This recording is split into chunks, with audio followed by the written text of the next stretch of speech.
Mark Carney's bad habit of not telling the truth. Hi, I'm Brian Lilley, political columnist with the Toronto Sun. There he was at it again on Thursday. Canada's Prime Minister, Liberal leader seeking to be re-elected, Mark Carney. Well, actually, he's never been elected, but he wants to be Prime Minister again after the Liberal Party selected him. And he's responding to Donald Trump's tariffs on Thursday on Parliament Hill, trying to look all prime ministerial. And he's asked a very simple question. And rather than tell the truth, he decides to insert a little lie to try and boost his resume, to make him sound even better. He was asked simply, is the United States headed towards a recession? What does that mean for Canada?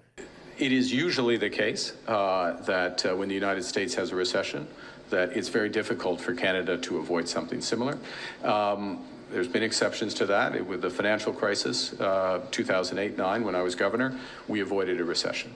So in case you didn't catch it, let me tell you what the lie is there. He claims that, well, basically because of his work as Bank of Canada governor, Canada escaped a recession in 2008-2009. The problem is we didn't. We were in a recession for nearly a full year.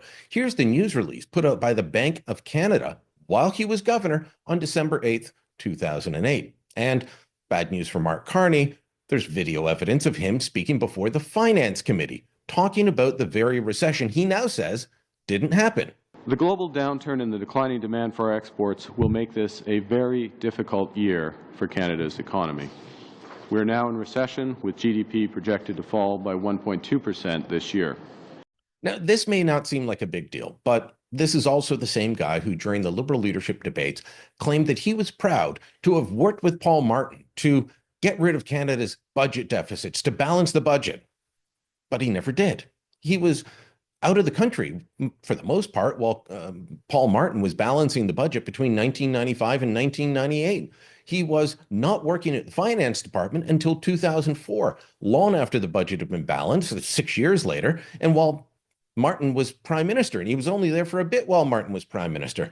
And yet he claimed that. He also claimed to have nothing to do with moving Brookfield Asset Management's headquarters from Toronto to New York City. I mean, other than chairing the board meeting and writing the letter to all shareholders, he tried to claim he didn't make that decision. He had nothing to do with that. The man has a real problem, and this seems to be a character flaw. If we can't trust him with the small stuff, how can we trust him with the big stuff? Mark Carney needs to end his bad habit, and Canadians, quite frankly, shouldn't put up with it when they go to mark their X on their ballots on April 28th. Let me know what you think. Drop a comment down below. Share this on social media, and don't forget to subscribe to our channel.